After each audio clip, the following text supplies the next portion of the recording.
Hare Krishna. Welcome to all the devotees for our weekly Bhakti Shastri classes. So in the previous session, we just started chapter 7. So wherein Lord Krishna is beginning to speak about Bhakti. The first 6 chapters he talked about other various rungs of yoga ladder such as Sakama Karma, Nishkama Karma, Jnana, Ashtanga, etc. Now Lord Krishna is introducing, at the end of the 6th chapter introduced Bhakti.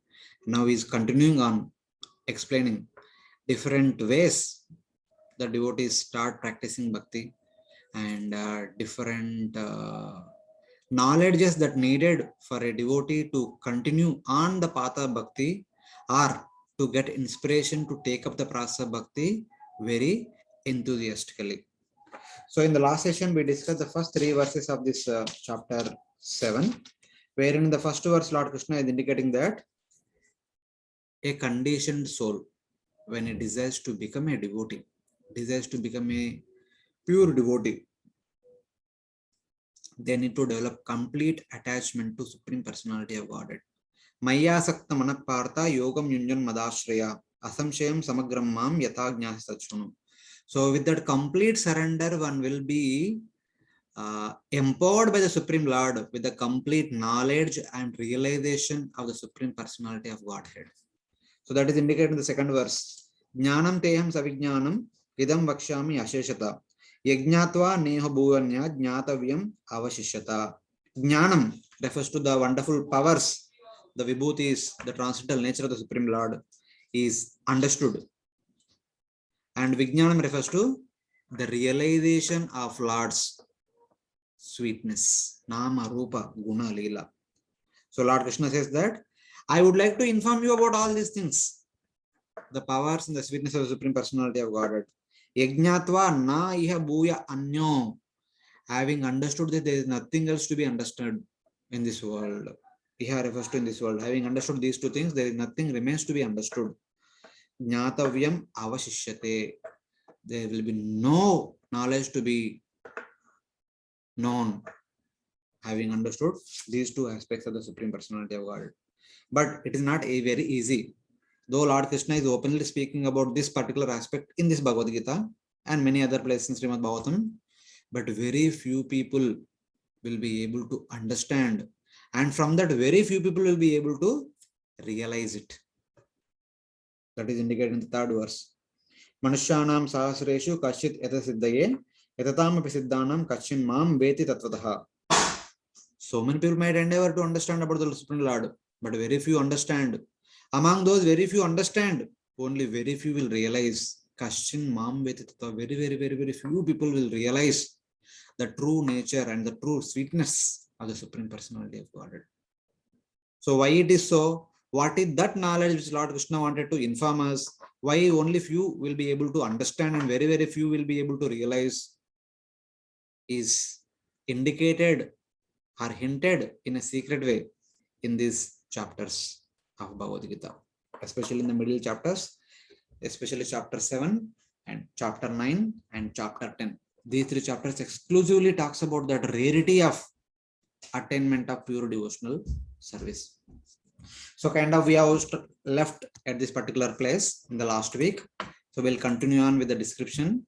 So in order to setting the background for the future discussion starting from verse number 4 onwards. So wherein it was mentioned that at the end of the previous chapter it is mentioned while introducing the path of bhakti, yoginam sarvesham madgate nantaratmana shraddhavan bhajate yomam same yukta tamo mata. So according to my opinion, that person who constantly meditates upon my nama rupa gunalila is the best of all yogis known as devotee. So there it said that it should be understood that this bhakti arises from the Lord's Swarupa Shakti. So bhakti is revealed when we make an endeavor to serve, when we develop a desire to serve the Supreme Lord, the Lord reveals that attachment, that bhakti within the core of the heart of such surrendered devotee. Vijnana ga jnana nanda gana satchit anandaika rase bhakti yoge tishtati. This is a phrase from Gopala Tapani Upanishad 2.79, where it says that form filled with spiritual knowledge and bliss is present in Bhakti Yoga, which is also filled with eternity, knowledge, and bliss. Two things are indicated here: the nature of Bhagavan and the process of understanding the nature of Bhagavan. The nature of Bhagavan is Vijnana, Ghana, Ananda, Ghana. So Ghana means solidified Vijnana and solidified Ananda. This is the true nature of the Bhagavan. The form of Bhagavan is filled with spiritual knowledge, Vijnana Ghana, and spiritual bliss, Ananda Ghana. Satchit Anandaika Rasa Bhakti Yoge Tishtati. How do we understand the Vijnana Ghana and Ananda Ghana nature of the Supreme Lord? By practicing Bhakti Yoga. By the practice of Bhakti Yoga, one understands the Satchidananda Rupa of the Supreme Personality of Godhead in full. There is no other way. Bhaktyamam abhijanati. So only by Bhakti one can understand the true nature of Supreme Personality of Godhead. The service of hearing and chanting within Bhakti.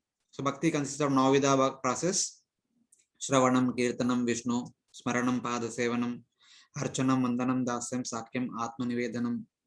So these are the 9 different ways one practices Bhakti. Thus, the devotional service consisting of hearing and chanting within Bhakti will reveal the face and beautiful locks of hair, as well as other features of the Supreme Lord of all beings, who is very form of knowledge and bliss.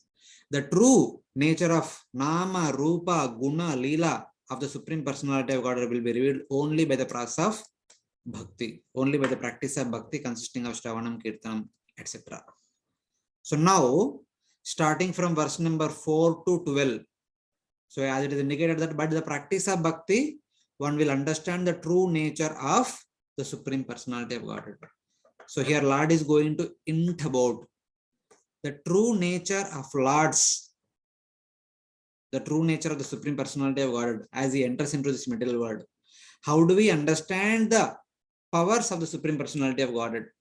So especially this section 4 to 12 talks about the presence of the Supreme Lord in this material world, how it should be seen. The Lord's vibhutis, Lord's powers, the jnana aspect of the Supreme Lord will be revealed here. The sweetness will be explained in the later part of Bhagavad Gita, but now let us focus on jnana aspect of the Supreme Lord. So the knowledge in relation to Bhakti also means knowledge of the Lord's powers. That jnana which is mentioned second verse, it indicates it is the knowledge of Lord's powers, not the knowledge of Atma, being separate from the body, which is knowledge in relation to the process of jnana. So jnana is also called a knowledge, but that jnana, the process of jnana, is actually the endeavor is to understand what is body, what is not body. So there, the principal subject matter of Jnana Yoga is Sankhya, wherein they try to understand and analyze the true nature of the 28 elements. The 24 elements consisting of 5 Panchamahabhutas and 5 Tanmatras, 5 Jnanendriyas, 5 Karmendriyas, 4 Antakaranas, Man, Buddhi, Hankara, Chetana. And then there is Pradhana, the source of all these 24 elements. There is Kala, the agitator of Pradhana. There is Jiva, for whom the Pradhana transforms itself into all these 24 elements and for enjoyment. And then finally, Ishvara, from whom all these things manifest. So that understanding and analyzing and studying of these 28 elements is the subject matter of Sankhya. So that is basically trying to understand Atma being separate from the body made up of 24 material elements is Sankhya or Jnana. And here the Jnana which we are going to study in this particular chapter 7 and later on will be elaborated again in chapter 9 is about the Jnana aspect of Bhagavan, which will empower the hearer to start practicing Bhakti. Understanding this, a conditioned soul become interested in practicing Bhakti, will become enthusiastic to surrender to Supreme Lord and start Bhakti. So one who understands these vibhutis of the Supreme Lord, the Jnana, the powers of the Supreme Lord, how Lord manifests in this material, how Lord maintains this material world. So by default, a person becomes a devotee. This is what is indicated the summation of this particular section in the 10th chapter. Aham sarvasya prabho mattam sarvam pravatite iti matva bhajanti mam buddha bhava samnita. I am the source of everything. By my presence as Paramatma in this universe, the universe is under operation. And one who knows this that I am the source of everything and by my presence everything is in operation. Iti matva bhajanti mam will begin to practice devotional service. Buddha Bhava Samnita. With all their faculties, with their body, mind, and words, they engage in devotional service. So that is the whole intention. So Lord Krishna talking about various aspects of his own powers and his own sweetness in this chapter, in the middle 6 chapters of Bhagavad Gita, understanding which we get a glimpse of who the Lord is all about. Then we develop, we actually understand that the purpose of our life is to practice bhakti and serve the Supreme Lord. That will begin when we understand about the Supreme Lord by studying through these chapters.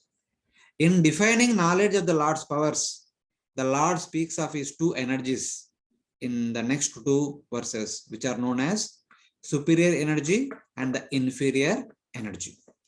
So these two energies, which belongs to Supreme Lord, are introduced in the next two verses. The previous verse spoke of Lord's sweetness, Vijnanam. This and the next two verses describe the Lord's powers, Jnanam, by describing his inferior and superior energies. As it is mentioned in the previous verse that Manushanam Sahasreshu Kachit Mam Veti Tatvataha Tato Mam Tatato Bhuya. Yatatam Siddhanam Kachin Mam Veti Tattvaha. Only very few rare souls will understand Lord's sweetness. But many can understand Lord's greatness. So here Lord is giving the some of the details of his powers and greatness in the next upcoming verses. The Lord now speaks in two verses, 4 and 5, about his two energies in order to describe next in verse number 6 and 7 is Swarupa at the highest cause, possessing both material and spiritual energies. So Lord is talking about two energies because later on he's going to talk about the source of those two energies, which is the sum and substance of all that exists. Bhumirapo nalo vayu kammano buddhirevacha ahankaramiti yamme binna prakriti ashtada. So here in Prabhupada translates says that earth, water, fire, air, ether, mind, intelligence and false ego, all together these 8 constitute my separated material energies. Binna prakriti ashtada. So these elements indicate my external energy. Lord has many energies. One among them is Bhairanga Shakti. So that Bhairanga Shakti is consisting of these elements as they are mentioned in this verse. So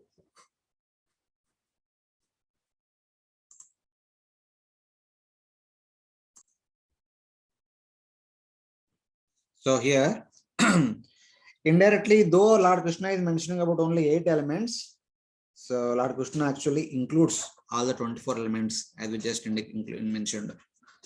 The mention of earth, water, fire, air and ether includes their respective sense objects, their causes, smell, taste, form, touch and sound.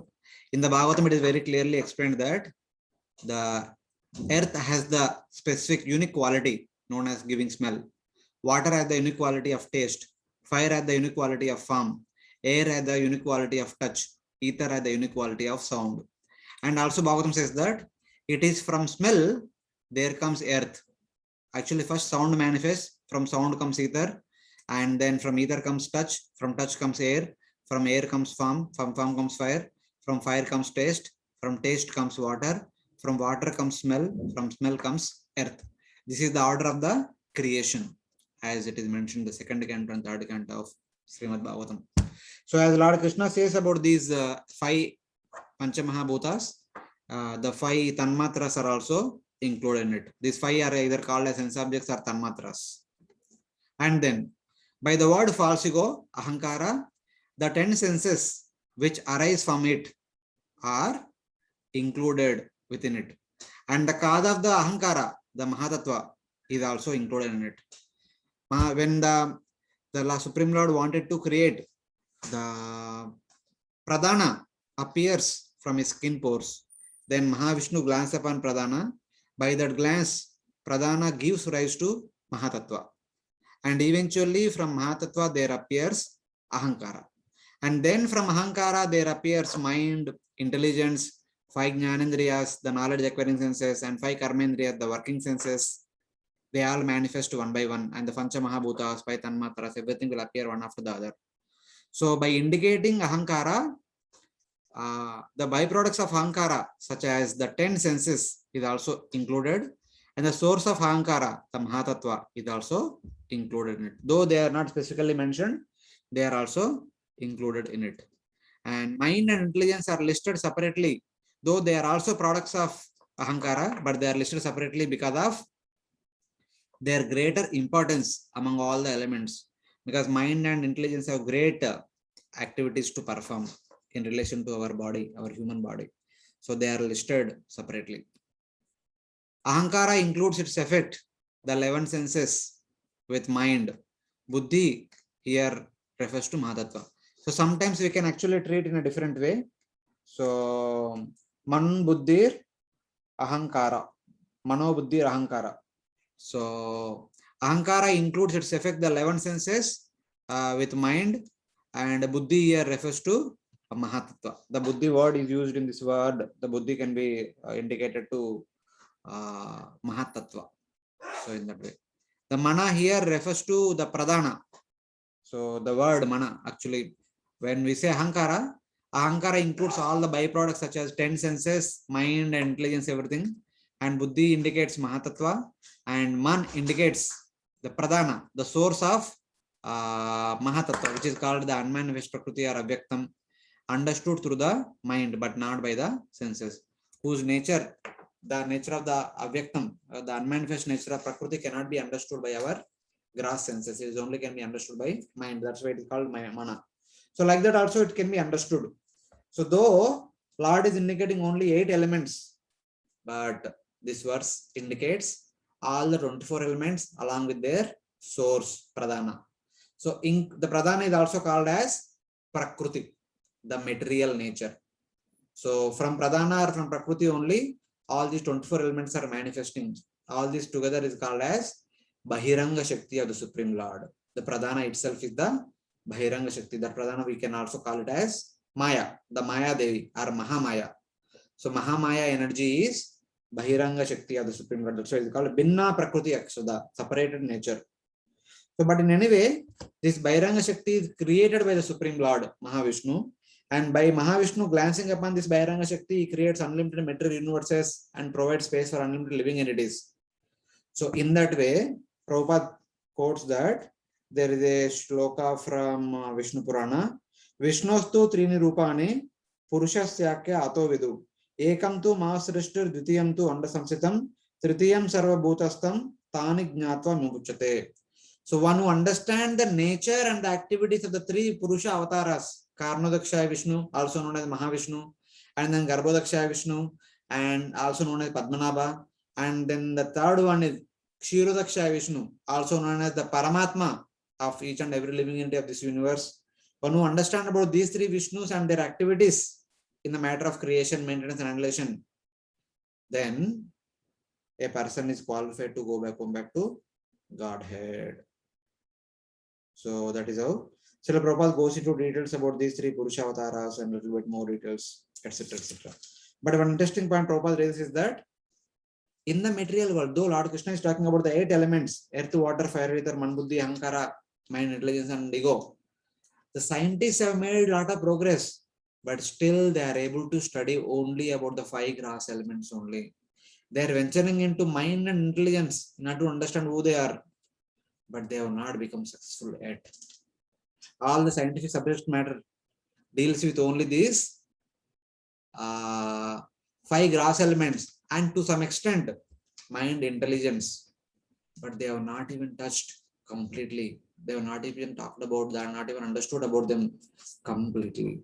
So like that, we need to understand where we stand.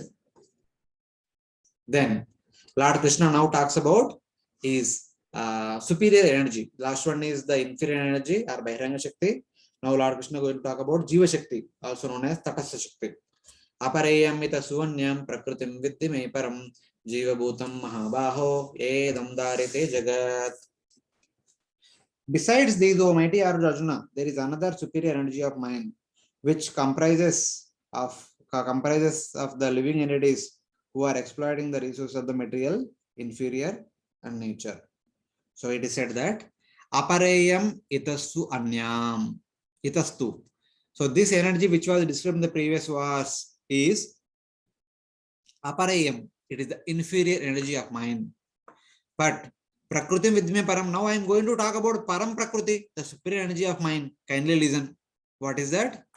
Jiva Bhutam Mahabaho. Oh mighty Arjuna, the superior energy of mind is consisting of all living entities. Jiva Bhutam. Yedam Dharita Jagat. And those living entities have come to this material world in order to enjoy my inferior energy known as the Prakriti. The Prakriti is made for their enjoyment, and they are using the Prakriti for their enjoyment. So it is like that. This Prakriti is considered inferior since it is unconscious and the objects, and it is the object of enjoyment. The 24 elements along with their source Pradhana are unconscious and they are used by the living entities for their enjoyment. That's why it is called as inferior energy. So the Jivas, the Tatas Shakti of Supreme Lord, are considered superior, Param, because it is conscious, and the unconscious matter, the Idam Jagat, the material world made up of the unconscious matter, the 24 elements and Prakriti, is employed by this conscious Jiva for Jiva's own enjoyment. The Jiva utilize this material world for their enjoyment. That's why the material world is called inferior energy, and the Jiva Shakti, the enjoyer, is called as superior energies.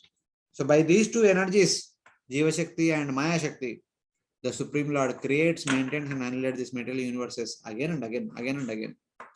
So that is a understanding. But problem is that while enjoying this material energy, the Jiva becomes bound in this material world. It is like that.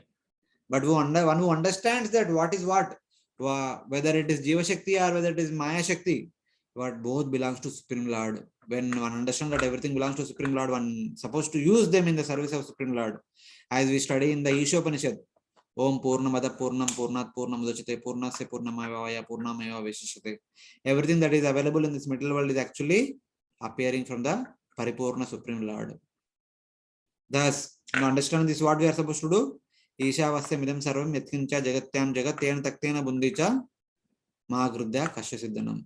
Understanding that everything belongs to Lord because everything is coming from the Lord and the Lord is the proprietor and enjoyer of everything. We should only accept what is assigned as our quota. We should not encroach upon others' quota.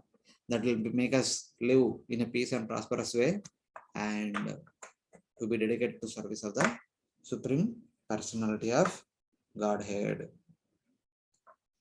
So now in the next verse, the Lord is the cause of the world by these two energies. So by this superior energy and inferior energy, the Supreme Lord actually creates and maintains unlimited material universes.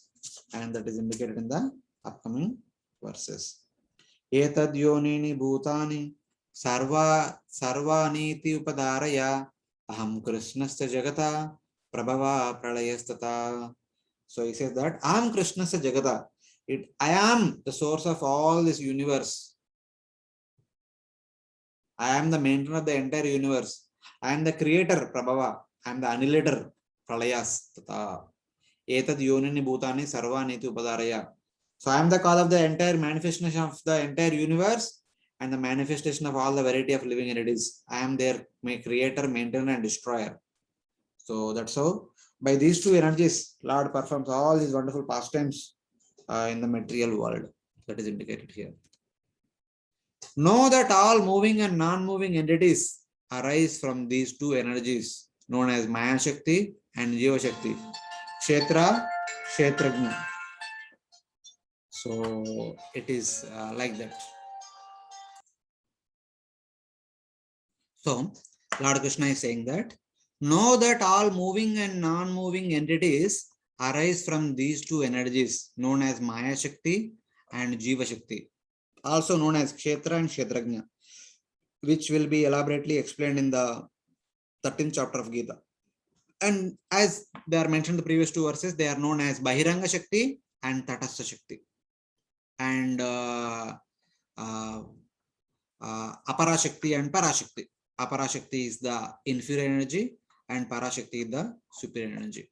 And here in this current verse, Lord says that I alone am the creator of all this universe, and I alone am the destroyer of the universe, since it merges into me at destruction. Prabhava pralayastata.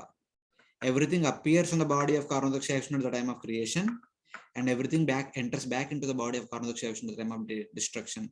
And during the time of maintenance, it is maintained by Kshirodakshaya Vishnu. So it is like that. So everything is created, maintained, and annihilated by the Supreme Lord Himself. The Lord Himself is everything in one sense. So that is indicated here in this verses. So Srila Prabhupada writes here in the purport, everything that exists is a product of matter and spirit. Spirit is the basic field of creation. Matter is created by the spirit. Spirit is not created at a certain stage of material enjoyment. Rather, this material world is manifested only on the basis of spiritual energy. The material body is developed because of spirit is present within the matter. So something like that. So for everything, the spirit is the source and matter is the result. So Lord Vishnu is the source of this entire material universe and all the living entities. So in that way. So because Lord is the source of everything, Lord is the cause of everything, because of this, I am everything. Because it is from the Lord only coming the Maya Shakti and Jiva Shakti. By their combination, that what is that we see in this universe, everything is nothing but the combination of Maya Shakti and Jiva Shakti. And Lord is everything. Having thus spoken about his own identity with everything, the Lord then speaks about his entrance into everything as Paramatma.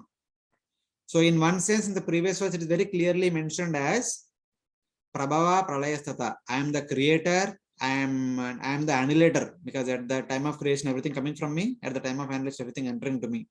But how does the Lord maintain the universe throughout the time of maintenance? As Paramatma.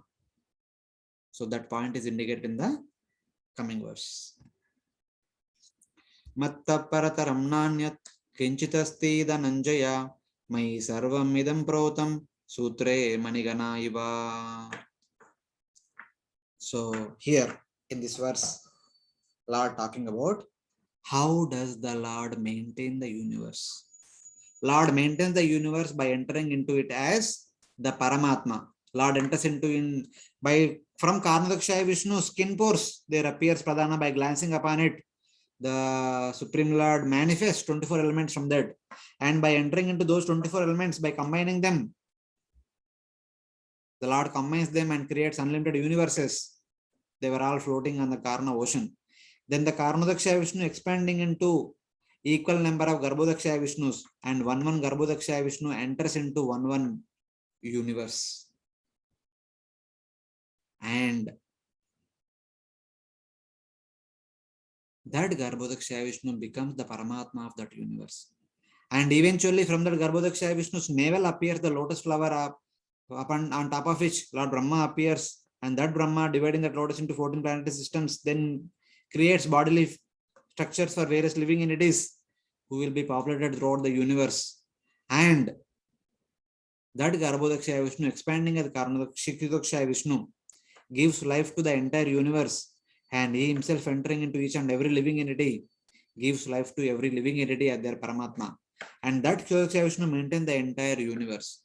And that person's activities are indicated in this verse. Matta parataram na anyat kinchit asti dhananjaya. Kindly understand that there is nothing superior to me, because everything is manifesting from me. I am the source of everything. I am the cause of everything. So what could be something superior to me from that point of view? Mai sarvam idam protam sutre manigana iva. And by my presence as Kshirodakshaya Vishnu within the universe, all the activities of all the variety of living entities are performed, and all of them are maintained in this universe. Just like a garland of pearls are kept together, are strung together by an invisible thread. If there is no thread, the pearls cannot be arranged in a decorative fashion. The flowers cannot be arranged in a particular garland fashion. Only it is the thread which keeps them together and put them in a wonderful, good-looking way. Similarly, it is Paramatma which gives life to the entire universe, to all the living entities, so that they appear to perform wonderful activities. So that is how we have to understand how the Supreme Lord, by manifesting himself, by entering into this universe as Paramatma, maintains all the activities of the entire universe. So that's how it is indicated. O conqueror of wealth, I am the cause of everything. Sutre mani gana iva. I am the invisible thread of a beautiful looking garland. So like Paramatma, like this Lord expanding himself as Kshirodaksha Vishnu, he maintains the entire universe. So the previous verse in one sense talked about creation, annihilation. This verse talks about how the Lord maintains the universe. Thus, because the Lord is the cause of everything, Lord is the maintainer, Lord is the annihilator, he is everything. Mattam sarvat parataram nanyat kinchit asti dhananjaya. And he is the source of everything, and there is no one superior to him. So he is the supreme absolute truth. So it is like that. So now there could be a question such as, you say that you are the cause, you are the seed of the entire whole universe, but there is something higher than you. But is there something higher than you? There is nothing superior to me, because I am both the cause and the effect. I am the Shakti and Shaktiman. I am the cause. It is from me appears Prakriti. It is by me Prakriti is transformed into 24 elements. It is by me the 24 elements combined together forms unlimited universes. It is by me the universe becomes alive. And it is from me Lord Brahma, lotus appears and then Brahma appears. It is by me Brahma able to create 14 planet systems and all the variety of living entities, their bodies. And it is by my presence as Kshirodaksha Vishnu, the universe is under operation and the maintenance is going on. So the Jiva Shakti and Maya Shakti are my Shaktis. That's why I am Shaktiman, they are my Shaktis. That's why I am the both cause and effect. As the Shruti says, Ekam Eva Dvitiyam Brahma. There is only one Brahman and nothing else. That one Brahman is Sri Krishna. Ne na iha nanasti kinchana. There is no variety at all. So from the point of view of absolute truth, since everything is manifesting from him, whatever we see in this material world, everything is nothing but he, either himself or in the form of his energies. Shakti, Shaktiman, in one sense they are different, at the same time they are same. Thus the whole universe, Sarvamidam, composed of conscious and unconscious Prakriti, is identical with me because it is my effect. The universe, the Prakriti, and the living entities, the superior Prakriti, since they are all appearing from me, they are my effects and I am their cause. Thus everything is pervaded by the Paramatma as pearls are strung on a thread. The Paramatma is there everywhere, either in the form of cause or in the form of effect. So thus is everything.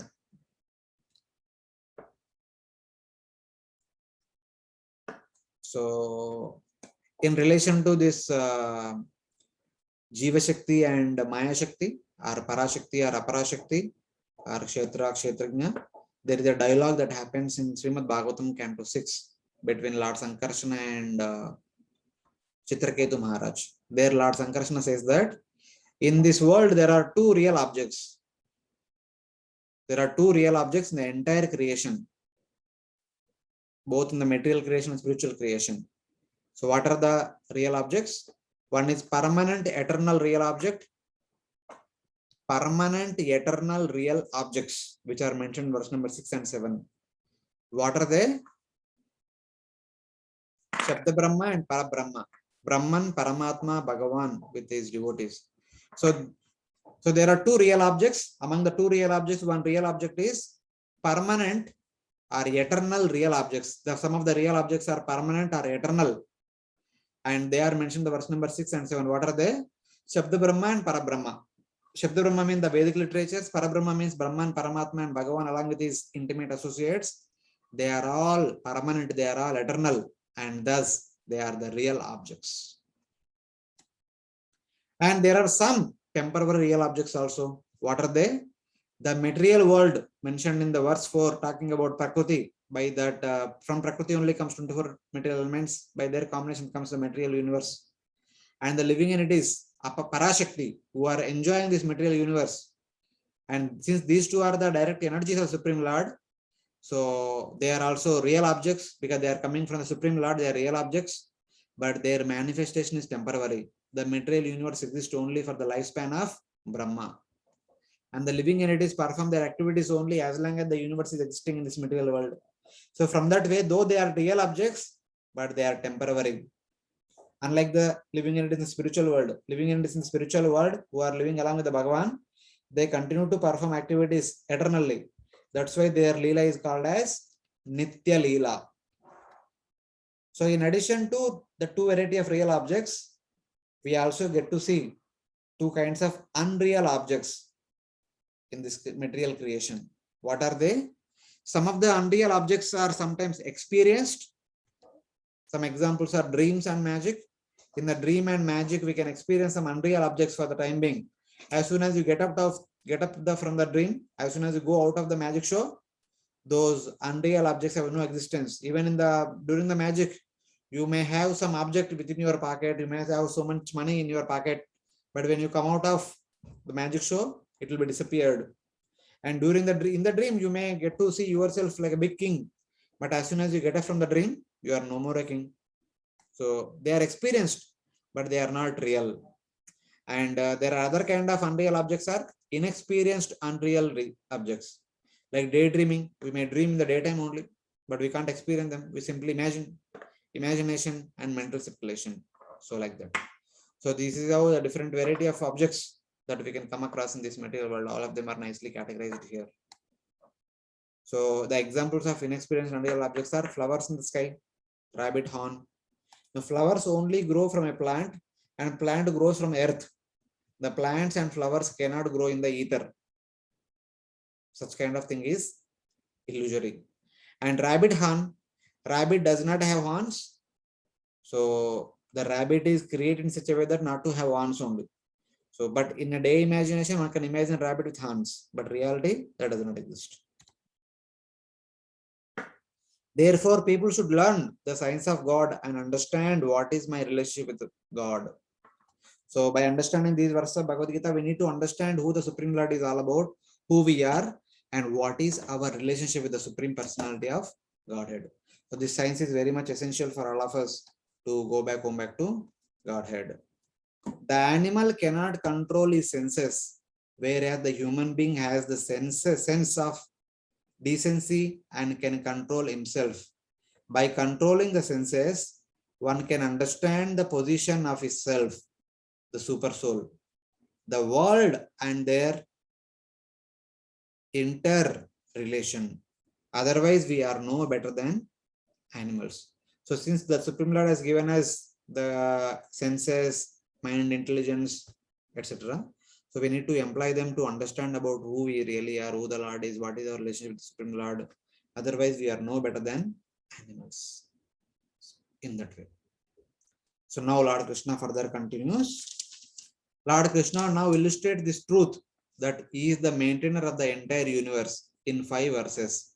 Starting from verse number 8 all the way up to 12, Lord Krishna talks about how does the Lord is maintaining the entire universe by becoming the cause and effect. Rasoham apsu kaunteya prabhashmishe suryayo pranavas sarva vedeshu shabdake paurusham rushu. Just like Lord is the cause for the universe, which is understood to be the effect. Because Lord is the cause of both Maya Shakti and Jiva Shakti. By the combination of Maya Shakti and Jiva Shakti, unlimited universe are formed, which is the effect. So similarly, within the universe, whatever we come across in our day-to-day experiences, so Lord is the cause of all those experiences. So as it is mentioned in this verse, Rasom apsu kaunteya, O son of Kunti, I am the taste of water, the light of the sun and the moon, the syllable Om in the Vedas, Vedic mantras. I am the sound in ether and ability in man. So Lord is shown here as the cause of all the effects as well as the essence of all the variety of things that happen in this world. Just as I have entered into the universe, which is my effect, in the form of Paramatma, who is the cause of the maintenance of the entire universe, also I exist in the form of cause of those effects as sound in the ether. So we have so many elements in this material world, we come across so many things every day. So Lord is the cause of all those effects that we experience. Or sometimes Lord is seen at the form of the essence of those things, as in the case of success in man. So this is expressed in upcoming 4 verses. So here this verse says that the water's taste, which is its cause, is a manifestation of my power, vibhuti. It is my vibhuti. As we sometime back just mentioned that first comes from tamasic ahankara, first comes shabda. From sound comes ether, because sound is the cause, ether is the effect. And then there is form. From form comes form fire, because form is, of course, from then there comes touch. From touch sensation there appears air. Touch is the cause, air is the effect, and form is the cause, fire is the effect, taste is the cause, water is the effect, smell is the cause, and earth is the effect. So here, rasoham apsu kaunteya. I am the taste in the water, because the taste is the cause, water is the effect. So Lord is the original source of water, and that source is called vibhuti. So likewise, one can find a similar meaning for all other elements. So here Lord Krishna says that I am the light itself and gives light to sun and moon. Prabhashmi Shashi Suryo. So I am the original light known as Brahman. So it is the light of Brahman only, the light of sun. The sun and moon gets their light and emitting their light, sunlight and moonlight to all of us. So I am the Omkara, the source of the Vedas. Pranavas Sarva Vedeshu. So in the Bhagavatam also it is mentioned that, so from the Supreme Personality of Godhead, first there appears Nada. That Nada entered into the heart of Lord Brahma. As it is mentioned in the Bhagavatam very first verse, that Tene Brahma Hrudaya Adi Kavaye. So Brahma is called Adi Kavaya, and Lord Supreme Lord manifested all the Vedic knowledge within the core of the heart of Lord Brahma. So from the core of the heart of Lord Vishnu, there appeared Nada. That Nada entered into the core of the heart of Lord Brahma. So from that Nada, there appeared Om. And from that Om, then there appeared all the syllables, all the different techniques to compose verses, all the different ways to compose a verse, the grammar, pronunciations, etc., etc. All these things are manifested, and different syllables, different words also manifested, like bhu, bhuvar, swaha, etc. And then by the combination of all these alphabets, sounds, syllables, words, etc., there comes poetry and prose and books, etc., etc., and which are eventually known as the Vedas. So it is Om, which is manifesting from Nada, which gives birth to all the different variety of alphabets and all the pronunciations, grammar, poetry, prose, etc., and which ultimately become known as Vedas. So that's how I am Omkara, the source of all the Vedic literature. And also I am the distinguishing factor of men. It is the men, by their intelligence, they need to analyze and distinguish what is good, what is not bad, etc. That analysis power is Krishna. Now Lord Krishna continues. Punyoganda prithvyam cha tejas chasme vibhavasu jivanam sarvabhuteshu tapas chasme tapashvishu. Here Lord Krishna says that I am the original fragrance of the earth, and I am the heat in fire. I am the life of all that lives, and I am the penance of all ascetics. These are the various things that Lord Krishna is indicating. I am the natural fragrance of the earth element. Punyo Granda Prithviyamcha. Just like in the previous verse, it was said that I am the taste in the water. Here Lord Krishna says that I am the fragrance of earth.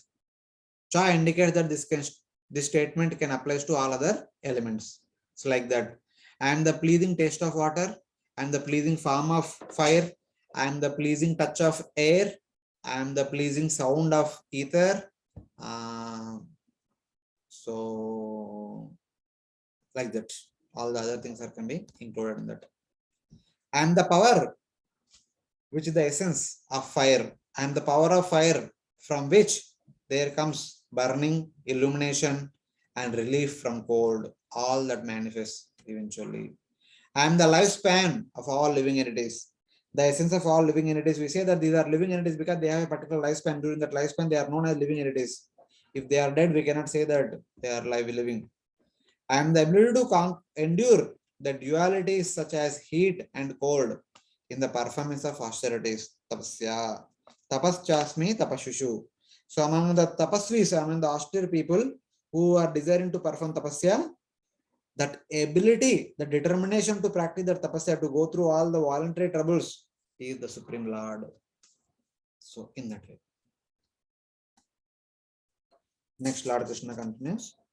Bijam mam sarvabhutanam viddhi partha sanatanam buddhir buddhimatam asmi tejas tejasvinamaham.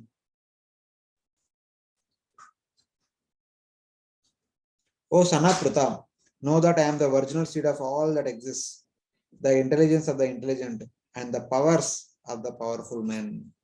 And other things are mentioned here. Know that I am the seed of all things, that is known as Pradhana. It is from Pradhana comes all the 24 material elements. By their combination come the material world. From within there appear the 14 planetary systems, and from them only comes all our bodies, the human body, animal body, Devata body, bird's body, beast body. Everything is manifesting from the combination of 24 elements. So, Bijam Mam Sarvabhutanam, I am the cause of all the living entities to perform various activities and live in a way that they are looking in. Know that I am the seed of all things, the material cause of all bodies for the jivas and also for the entire universe.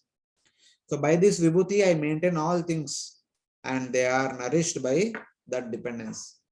So by being present that Bijam Mam Sarva Bhutanam, I am being the seed of all the living entities, being the father of all the living entities, it is my responsibility to maintain them. Thus I maintain all the living entities and they are all nourished by being dependent upon me. I am the one eternal seed of all moving and non-moving beings, not a different seed in each entity. So Lord said that I am that original seed which is known as Pradhana, so in which there appeared unlimited universes which are known as, which are compared to be tree of universe. So in that way, I am intelligence, or the ability to distinguish what is valuable from what is worthless. So Lord, in the previous verse, Lord said that I am the ability. So here says that I am the intelligence. What do you mean by intelligence? Ability to distinguish what is valuable and what is worthless. I am confidence, the ability to conquer others and not be conquered by others. In the case of Kshatriyas, Lord says that Tejas Chasmi Tejasvinam. I am the confidence among the Kshatriyas by which they will conquer others, but they are not conquered by others. So then Lord Krishna continues, Balam Bhagavatam Chaham Kamaraga Vivarjitam Dharma Viruddho Bhuteshu Kamosmi Bharatarshava. I am the strength of the strong, devoid of passion and desire. I am sex life which is not contrary to religious principles. O Lord of the Bharatas, Arjuna, Bharatarshava. So here Lord Krishna talks about a couple of points that Balam Balavatam Chaham Kamaraga Vivarjita. I am the strength of the strong which is devoid of lust and attachment, possessiveness. And Dharma Viruddho Bhuteshu Kamosmi Bharatarshava. I am the sexual attraction which is not contrary to religious principles. Kama means desire for maintaining one's life and for material objects. Raga means that after having attained one's desired objects, one still hankers for additional things. So it is like that. Raga means after having attained one's desired objects, one still hankers for additional things. Excessive thirst for material enjoyment, which contaminate the consciousness, is called raga. Kama is general desire to possess something. Raga is to possess more and more. To once you possess something, want to be with them for the entire life, or wanting to possess more and more, newer and newer other things. That is called raga.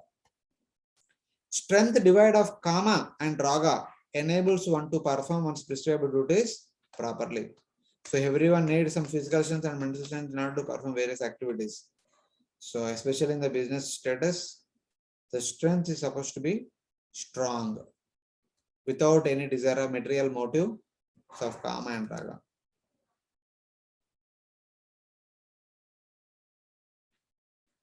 I am karma, which is only for the purpose of producing offspring. Sorry, I am kama, which is only for the purpose of producing Krishna conscious offspring through one's wife. Kama raga vivarjita. So though Lord Krishna possesses an inclination for kama, but that kama should be placed only to beget children. If not, the Supreme Lord is not satisfied by such kama. So it is like that.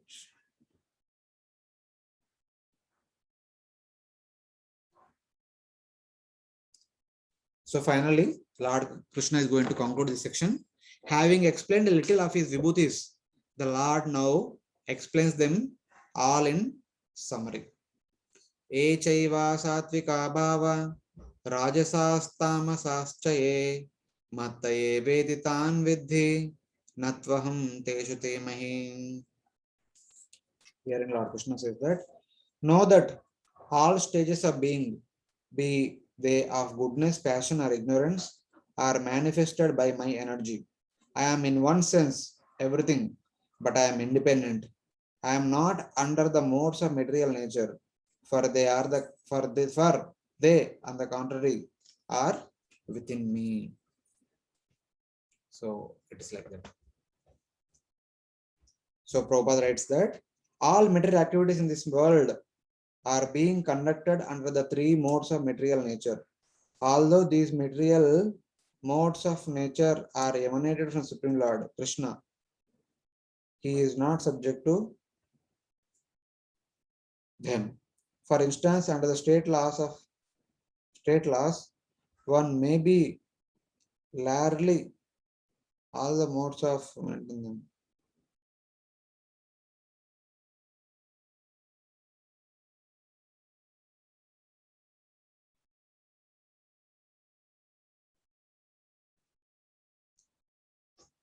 So then Lord Krishna says that, therefore, so under the state of laws, one may be punished, but the king, the lawmaker, is not subject to the laws. Similarly, all the modes of material nature, goodness, passion, ignorance, are emanations from the Supreme Lord Krishna, but Krishna is not subject to the material nature. Therefore, he is nirguna, which means that these gunas or modes, although ensuing from him, do not affect him. That is one of the special characteristics of Bhagavan, or the Supreme Personality of Godhead. So it is like that. So here this was Lord is saying that the expressions of my powers, my vibhutis, being the cause or essence of the things and being the living entities, have thus been mentioned very briefly. Those things, either in sattva, like the sense and mind control, and mind control, and the devatas. Those things in rajas, such as lust and pride, and the asuras like Hiranyakashipu, who are situated in passion, and those things in tamas like the lamentation, illusion, and the rakshasas.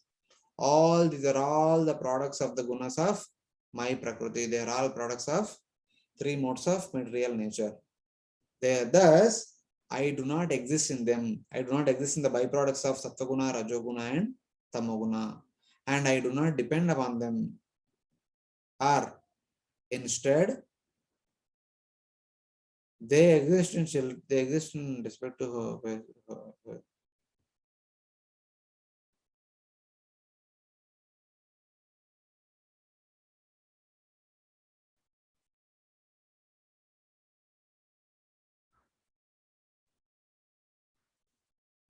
So it is like that. I do not exist in them. I do not depend on them like the jivas for my existence. So jivas need to depend upon the three modes of material nature, need to depend upon the Paramatma, the Kshirodaksha Vishnu, for their maintenance sustenance. But the Supreme Lord, known to depend upon the three modes of material existence, and known to depend upon the living entities. But on the contrary, the Maya Shakti and Jiva Shakti exist in me. They are dependent on me for their existence throughout the tenure of maintenance. Everyone should feel grateful. Therefore, everyone should feel grateful to the Supreme Personality of Godhead, because he is maintaining all the living entities. He is maintaining all of us and supplying all our necessities. There is no way to express our gratitude but to pray with folded hands. We cannot repay for what Lord is doing for all of us. What we can do is humbly, submissively, we can offer our prayers unto the Supreme Personality of Godhead. If you love Krishna in any capacity, you shall never be frustrated, because everything in Krishna is perfect, eternal, blissful, Sachidanandaika Rasa, and full of knowledge. So it is like that. So this is up to 12. So we'll stop here. We'll take a break and again we'll meet. Hare Krishna.